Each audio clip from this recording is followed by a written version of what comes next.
ठीक। हेलो दोस्तों, आप सभी का मेड इसी क्लास में स्वागत है। तो आज हम पढ़ने वाले हैं पॉलिटी में पॉलिटी में क्या पढ़ेंगे? पॉलिटी में क्या मूल अधिकार।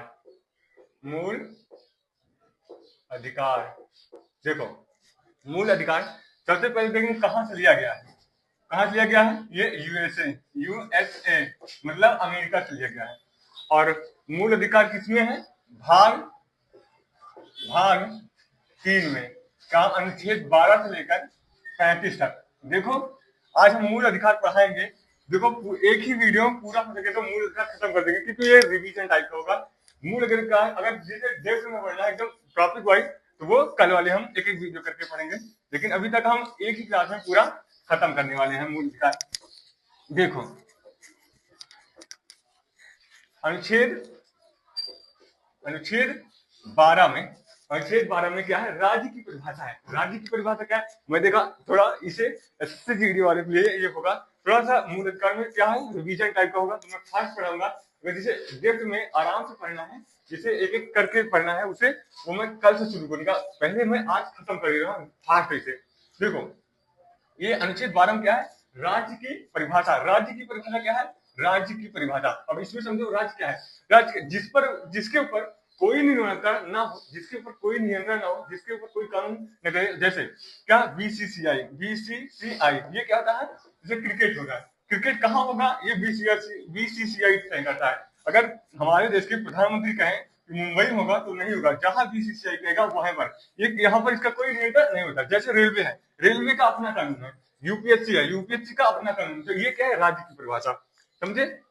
देखो, इसे हम डेप्थ में पढ़ेंगे, लेकिन दूसरे वीडियो में मैंने कहा था आज मैं एक ही क्लास में पूरा मूल अधिकार, अगर मूल अधिकार जब एक एक वीडियो करके पढ़ाऊंगा ना उसमें तो बहुत सारी कम 5-6 जाएगी। आज तो मैं सिर्फ रिवीजन के लिए कर रहा हूँ।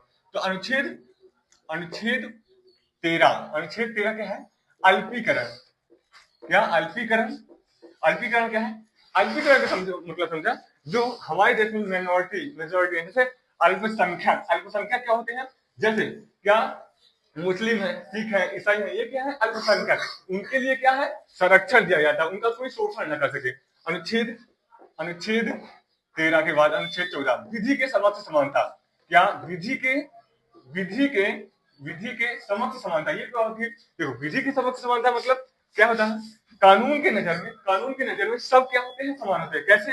देखो, अगर कोई, जैसे कि एग्जाम्पल के तौर पे मान लेते हैं, जैसे कि कोई एक अमीर आदमी है, उसने किसी का एक्सीडेंट कर दिया।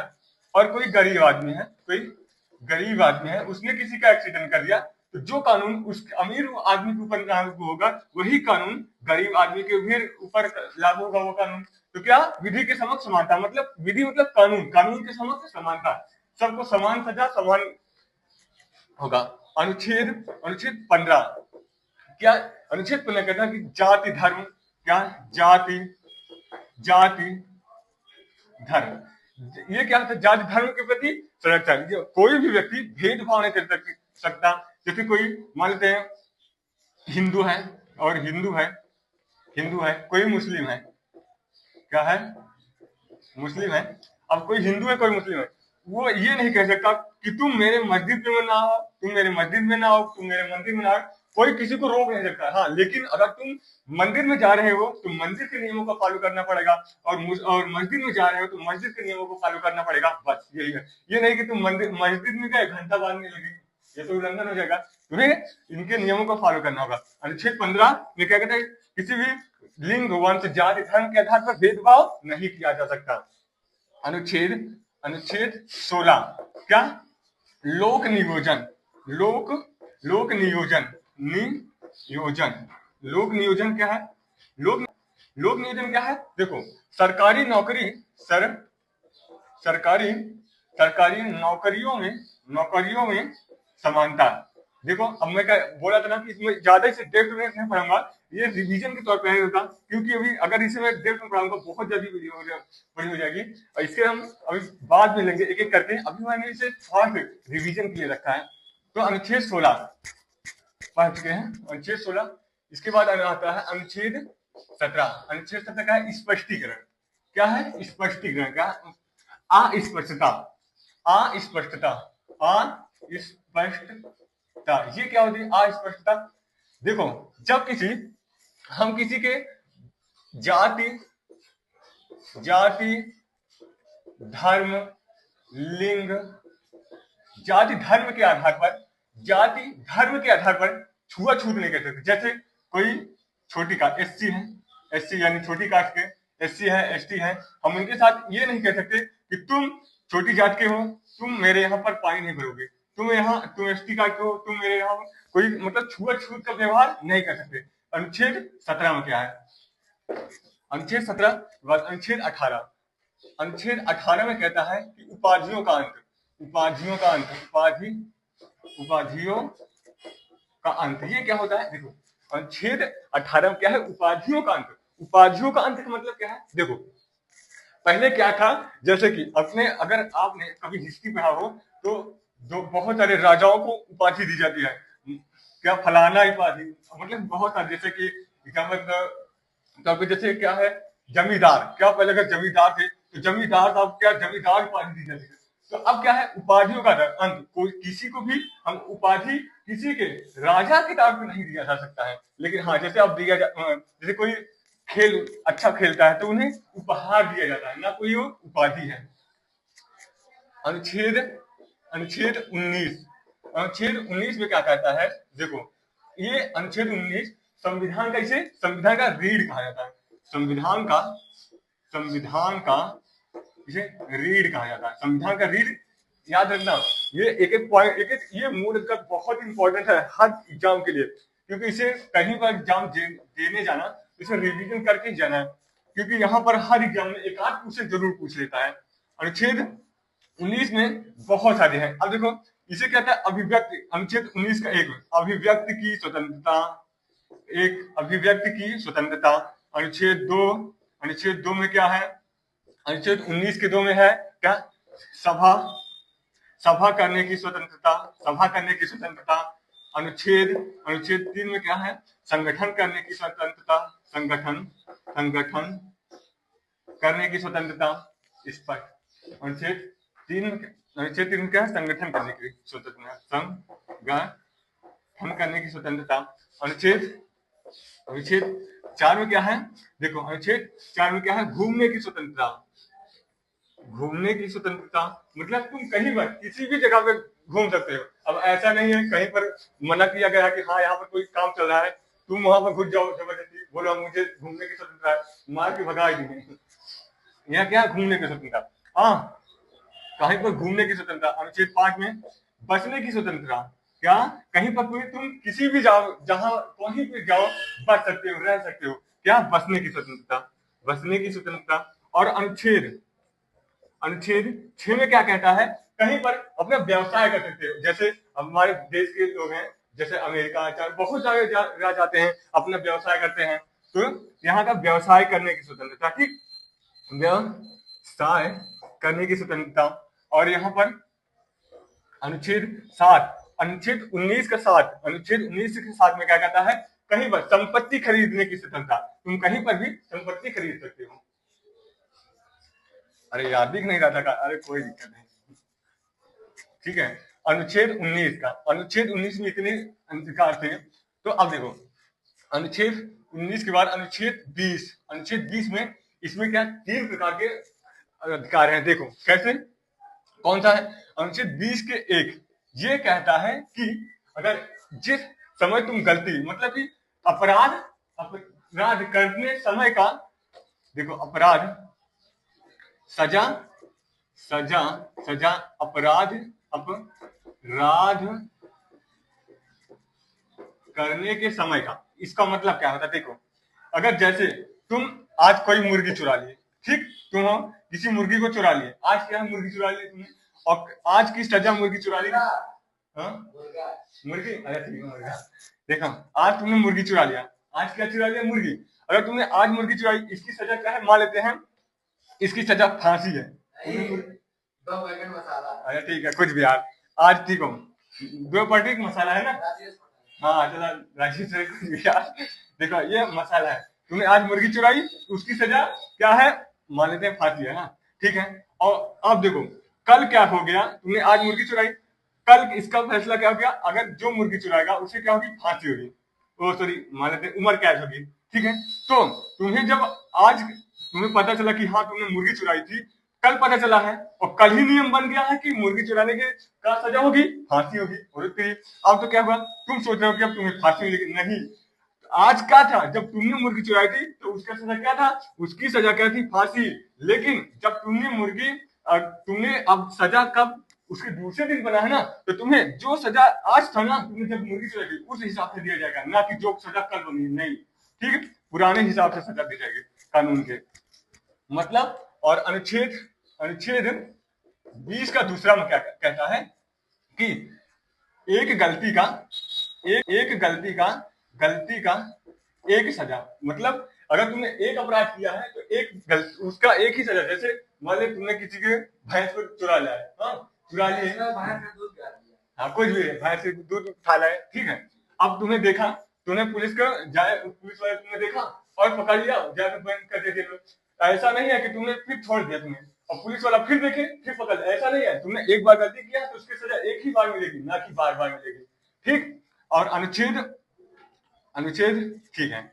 और अनुच्छेद 3 में क्या कहता है कि अपने अपने खिलाफ गवाही नहीं दे सकते, मतलब कि अब देखो कैसे, जैसे अगर तुमने कोई मर्डर कर दिया है, तो अब तुम मर्डर कर दिया है, तुमसे पुलिस वाले पूछ रहे हैं बोल तुमने मर्डर किया कि नहीं, तुमने, हाँ, तो अब क्या तुम्हें करना है, अगर तुम्हें कह रही पुलिस मार मार के सब तुमसे पूछ रहे कि हाँ तुमने सजा बोल, तुमने अपराध किया कि नहीं, तुमने मर्डर किया कि नहीं, तो तुम्हें क्या करना है, उस समय हाँ कह देना है। फिर कहने के बाद तुम्हें पुलिस वाले ले जाएंगे कोर्ट में, जब तुम्हें पुलिस वाले कोर्ट में ले जाएंगे तो क्या कहेगा तुमसे, वो जो जज होता है ना, वो पुलिस वाले की बात नहीं मानता, अब तुमसे पुलिस वाला मतलब कि जज साहब पूछेंगे बताओ तुमने अपराध किया कि नहीं, तो तुम्हें कह देना था, कहना है कि नहीं मैंने अपराध नहीं किया है, मैं उस समय अपने बचने के लिए हाँ बोल दिया था, मैंने अपराध नहीं किया। तब जज साहब क्या करेंगे, पुलिस वाले बुलाएंगे, यहाँ जबरदस्ती यहाँ करवा लेते हो। तो ये क्या था, ये अनुच्छेद 20 में क्या होता है, 3 अधिकार है हमारे। अनुच्छेद 20 के बाद क्या आता है, अनुच्छेद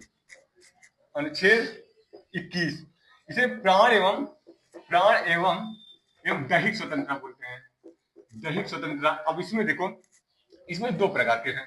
अनुच्छेद 1 में कहता है कि देखो प्राण एवं दैहिक स्वतंत्रता, सेल्फ रिवेलिटी, देखो या इसमें क्या है, हम कोई भी, जैसे हम चुप रह सकते, जैसे कि हमें क्या करता है, प्राण पर्यावरण सुरक्षा, जैसे पर्यावरण सुरक्षा, इसमें तुम्हें जीवित रहने, संविधान तुम्हें जीवित रहने की गारंटी देता है कि तुम जीवित रहोगे, तुम्हें मरने का अधिकार नहीं। कभी कभी देखते हो तुम कि तुम कोई जाता है सुसाइड करने, तो पुलिस वाले देखते हैं अच्छा मरने के, अगर तुम बच गए मर गए तो ठीक, अगर नहीं, हाँ हाँ मतलब धोखा वोखा खाए और पहुंच गए मरने, और पहुंच गए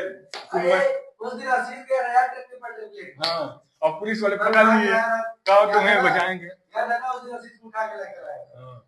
तो तुम्हें जीवित रहने की गारंटी देता है कि तुम्हें जीवित रहना होगा, संविधान तुम्हें जीवित रहने की गारंटी। अरे कोई दिक्कत नहीं, यहाँ होता है, ठीक है। अब देखो यहाँ पर मतलब कि इसीलिए तुम्हें जीवित रहने के लिए सरकार क्या करती है, सरकार पर्यावरण सुरक्षा की व्यवस्था करती है, तुम्हें स्वच्छ जल की व्यवस्था करती है, तुम्हारे गांव में मतलब क्या बोलते हैं वो हॉस्पिटल का व्यवस्था करती है तुम्हें, ताकि अगर तुम्हारी तबियत खराब हो तो जल्दी से तुम्हें मिल जाए। अरे यार मैं ज्यादा डेप्थ में जा रहा हूँ, बहुत ज्यादा बड़ी वीडियो हो जाएगी। अनुच्छेद 21 के दूसरे में क्या है, देखो 6 से लेकर 14 वर्ष के बच्चों के लिए, 14 वर्ष के बच्चों के लिए निःशुल्क शिक्षा, निःशुल्क शिक्षा अनिवार्य, ठीक है। 14 वर्ष तक बच्चों के लिए निःशुल्क शिक्षा अनिवार्य होगा अनुच्छेद 21 में। अनुच्छेद 21 के बाद अनुच्छेद 22 में क्या कहता है, ये गिरफ्तारी से संरक्षण देता है, क्या गिरफ्तारी से संरक्षण देता है, ठीक है। अनुच्छेद, अब देखो अनुच्छेद 23 क्या कहता है, गिरफ्तारी से संरक्षण, गिरफ्तारी से संरक्षण, गिरफ्तारी से। अनुच्छेद 23 देखो, अनुच्छेद 23 क्या कहता है, अनुच्छेद 23 क्या किसी को भी बलात्श्रम, क्या श्रम एवं बाल श्रम एवं बंधुआ मजदूरी नहीं करा सकते हम, बंधुआ मजदूरी नहीं, बंधुआ बंधुआ मजदूरी नहीं। इसका मतलब समझो, हम किसी से जबरदस्ती कोई काम नहीं करवा सकते कि तुम चलो मेरे काम करो, चलो गोबर बहाओ, चलो भैंस बांधो, चलो मेरा खेत का काम करो। हम किसी से क्या जबरदस्ती काम नहीं करवा सकते। बलाश्रम और बंधुआ मजदूरी नहीं करें, और किसी से के साथ हम जबरदस्ती कोई काम नहीं करवा सकते। अगर हम किसी से काम करवाते हैं तो उसके बदले हमें क्या देना होगा, उसे हमें पैसा, मतलब उसकी मजदूरी देनी होगी। अनुच्छेद 23 के बाद अनुच्छेद 24 में है, अनुच्छेद 24 में है, देखो क्या 6 से 14 वर्ष से कम उम्र के बच्चों के लिए, 14 वर्ष से कम उम्र के बच्चों के लिए क्या हम किसी भी जहरीले, मतलब कि जहां पर उसके सेहत को नुकसान पहुंचे, उसे नुकसान पहुंचे, वहां पर उसे हम काम नहीं करा सकते। अनुच्छेद 14 में है। अनुच्छेद 15 में, अनुच्छेद 15 में क्या कहता है, सॉरी अनुच्छेद 25, अनुच्छेद अनुच्छेद 25 में क्या कहता है, अब यहाँ पर क्या, अब यहाँ पर देखो अनुच्छेद 25 से धार्मिक स्वतंत्रता मिलती है हमें। अनुच्छेद 25 में, अनुच्छेद 25 में धार्मिक स्वतंत्रता या क्या, अंतःकरण, इसे बोलते हैं हम अंतःकरण। अंतःकरण मतलब अंतःकरण की स्वतंत्रता। कोई भी एक व्यक्ति है, कोई भी व्यक्ति किसी भी धर्म को, किसी भी जाति को, किसी भी धर्म या जाति को अपना सकता है, ये हमारी धार्मिक स्वतंत्रता है। अनुच्छेद 26 कहता है कि अनुच्छेद 26 सामूहिक धार्मिक स्वतंत्रता देती है। मतलब सामूहिक धार्मिक स्वतंत्रता मतलब यहाँ पर देखो, सामूहिक सामूहिक धार्मिक स्वतंत्रता, धार्मिक स्वतंत्रता, यहाँ पर देखो सामूहिक धार्मिक स्वतंत्रता का मतलब होता है, जैसे कोई हिंदू है, हिंदू क्या है, अपना त्योहार मनाते हैं, होली, दिवाली, दशहरा, ये सब क्या है, धार्मिक स्वतंत्रता है, सामूहिक। सब क्या है, दिवाली मनाता है तो कोई एक आदमी थोड़ी ना मनाता है, हाँ भाई मेरा दिवाली है, सभी मनाते हैं, तो ये क्या सामूहिक धार्मिक स्वतंत्रता। और देखो मुस्लिम का है, मुस्लिमों का देखो, मुस्लिमों का क्या होता है, मुस्लिम भी क्या है अपना ईद उद मनाते हैं, वो क्या है धार्मिक स्वतंत्रता होती है। अनुच्छेद 26 के बाद अनुच्छेद 27, अनुच्छेद देखो अनुच्छेद 27 में कितने मिनट हो गए, अनुच्छेद 27, अनुच्छेद देखो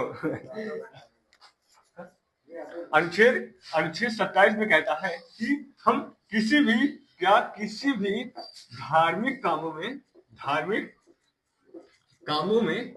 में क्या किसी भी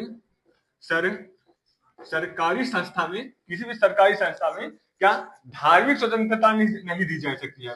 धार्मिक स्वतंत्रता मतलब कि जैसे किसी भी सरकारी स्कूल में जैसे ये नहीं पढ़ाया जाए कि हिंदू धर्म क्या है, मुस्लिम धर्म क्या है, ये सब नहीं। जैसे जो एजुकेशन है, जैसे हिस्ट्री है, पॉलिटी है, ज्योग्राफी है, मैथ है, रीजनिंग है, ये सब आराम से पढ़ाओ, लेकिन किसी के साथ हम कहीं भी स्कूल में किसी भी धार्मिक स्वतंत्रता नहीं दी जा सकती। हिंदू के धर्म के अपना हिंदू वाला धर्म चलाओ और मुस्लिम वाला स्कूल चलाओ, ऐसा कुछ नहीं हो सकता।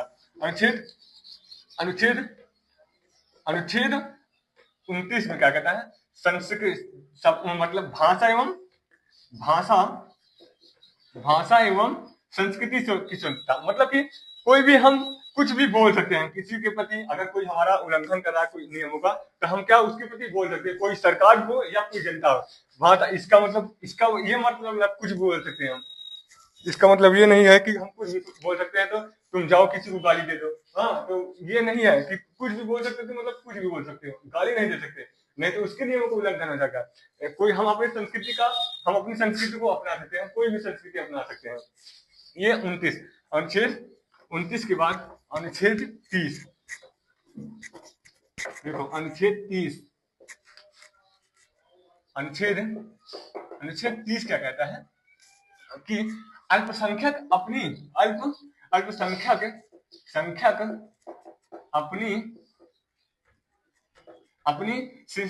शिक्षा संस्था खोल सकते हैं। मतलब कि देखो जैसे कि सिख हैं, ईसाई हैं, बहुत वहां पर क्या होता है, उनका अगर असहज महसूस होता है तो वो अपनी शिक्षा संस्था खोल सकते हैं, जाकर कहीं पर पढ़ सकते हैं, जैसे स्कूल हो गया, ट्यूशन हो गया, वो खोल सकते हैं।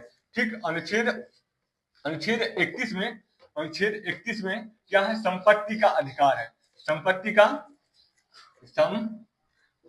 अधिकार है। संपत्ति का अधिकार मतलब देखो पहले क्या होता था कि संपत्ति का अधिकार, अनुच्छेद 31 में संपत्ति का अधिकार था। क्या होता था, अगर सरकार को मान लो किसी की ये जमीन है, हाँ, अब यहाँ पर ले जाना है रोड, हाईवे ले जाना है, हाईवे ले जाना है, तो अब इसकी जमीन थी, अब बोलता था अरे ये हमारे दादाजी का एक लौटा जमीन है, इसे नहीं देंगे। अगर कुछ भी करती सरकार तो ये सीधा कोर्ट में चला जाता था। अगर ये कोर्ट में गया तो हमारी जो कोर्ट है वो कुछ भी नहीं सुनेगी, लेकिन मूल अधिकार को सबसे पहले सुनेगी, तो ये यहाँ से जाने ही नहीं देता था। फिर क्या हुआ, 44वें संविधान संशोधन 1978 में 1978 में इसे मूल अधिकार से हटाकर अनुच्छेद 300 के ए में रखा गया और कहा गया कि आज से ये मूल अधिकार नहीं होगा, बाकी यह कानूनी अधिकार होगा। मतलब यह कानून के तौर पर रहेगा, ना कि मूल अधिकार के तौर पर होगा। ठीक है, अगर सरकार किसी की जमीन को फिर हाईवे या कुछ भी ले जाती है तो उसकी भरपाई उसकी देना पड़ेगा, उसकी मतलब जमीन जो है उसके पैसे देने पड़ेंगे सरकार को। ठीक है, अनुच्छेद 31 अनुच्छेद 31 के बाद अनुच्छेद 32 में क्या कहता है, अनुच्छेद 32, देखो अनुच्छेद 32 क्या है, ये इसे संविधान की आत्मा कहा जाता है, इसे संविधान की आत्मा कहा जाता है, इसे संविधान की आत्मा कहा जाता है। क्यों, देखो अगर अनुच्छेद 26 क्या कहता है, अनुच्छेद 32 क्या कहता है, इसे संविधान की आत्मा कहा जाता है। कैसे, अगर तुम्हारे मूल अधिकारों का उल्लंघन कोई भी करता है तो तुम सीधा अनुच्छेद 32 के तहत सीधा सुप्रीम कोर्ट जा सकते हो, अपना नियम मतलब अपने अधिकारों को पाने के लिए सीधा तुम सुप्रीम कोर्ट जा सकते हो। लेकिन और यहाँ पर अनुच्छेद 226 के तहत भी हम हाई कोर्ट जा सकते हैं अपने, हम अगर कोई तुम्हारे मूल अधिकारों का उल्लंघन करे तो। याद यहाँ पर हम इसे एकदम विस्तार से बाद में पढ़ेंगे, मैंने कहा था ना इसे सिर्फ रिवीजन के तौर पर अभी पढ़ा रहा हूँ। ठीक है, इसके बाद अनुच्छेद 32 तक हो गया ना, ये अनुच्छेद 32 के बाद अनुच्छेद 33 क्या कहता है, यह देखो क्या, मूल अधिकारों का सीमित करता है, मूल अधिकारों को सीमित करता है, मूल अधिकारों को सीमित करता है। इसका मतलब क्या, देखो जैसे क्या है, सेना गुप्तचर इनके मूल अधिकारों को तो, और मीडिया है ना, मीडिया ये क्या है, इनके अधिकारों को क्या करता है, इस थोड़ा सीमित करता है। जैसे कि देखो गुप्तचर है, मानते हैं हमारे जो देश के गुप्तचर होते हैं, जो हमारे सेक्रेटरी होते हैं, क्या अपने जो वो ऐसा उनकी क्या किया जाता है कि वो कहा जाता है कि अब तुम जो हो वो ना तो तुम्हें कोई किसी को भी पता नहीं है, हाँ हम तुम अपने देश की किसी भी चीज को किसी के साथ नहीं, दूसरे देश के साथ नहीं बता सकते। सेना है, अब जैसे उन्हें क्या किसी जंगल में रख दिया जाए और उन्हें खाना ठीक से ना दिया जाए तो ये नहीं कह सकते तुम्हारे मूल अधिकारों का उल्लंघन कर रहे हैं और तुम जाओ, मुझे अच्छा खाना चाहिए, मैं जा रहा हूँ कोर्ट में, तो ये ऐसा नहीं सर। जैसे मीडिया है, अब मान लेते हैं मीडिया का ये अधिकार तो है, ये नहीं है कि कहीं भी जाकर कहे आप क्या कर रहे हैं, ऐसा कुछ नहीं है। मतलब इनके जो मूल अधिकार है उनका क्या कहता है, अधिकार को सीमित करता है, मूल अधिकार को सीमित करता है। अनुच्छेद 33 के बाद अनुच्छेद 34 मार्शल लॉ क्या होता है, मार्शल लॉ, मार्शल लॉ, अरे मार्शल लॉ याद देखो, मार्शल लॉ ये क्या होता है, मार्शल लॉ ये क्या होता है, देखो जहां पर छावनी होती है, छावनी वहां पर मार्शल लॉ लागू होता है, और वहां पर मार्शल लॉ लागू होता है, वहां पर तुम जैसे गाड़ी होती है तुम वहां पर ये नहीं कि वहां पर हार्न बजा सकते, ऐसा कुछ नहीं है। अरे अनुच्छेद 35 में क्या है, देखो मूल अधिकार संबंधित कानून, अधिकार संबंधित कानून कौन बनाएगा, संसद बनाएगा। मूल अधिकार संबंधित कानून कौन बनाएगा, संसद बनाता है, वही से भी खत्म हो इसका। ठीक है, मूल अधिकार संबंधित कानून कौन बनाएगा, संसद बनाती है। मूल अधिकार संबंधित कानून कौन बनाता है, संसद बनाती है। बस आज खत्म हो गया पूरा, बहुत फास्ट पढ़ा था यार आज, मूल अधिकार खत्म। अब हम फिर से पढ़ेंगे मूल अधिकार का एक एक अनुच्छेद करके, वो पूरे डेट पढ़ेंगे। आज बहुत फास्ट पढ़ा था रिवीजन के लिए सिर्फ। ठीक है, तो वीडियो कैसी लगी कमेंट में जरूर बताना। बस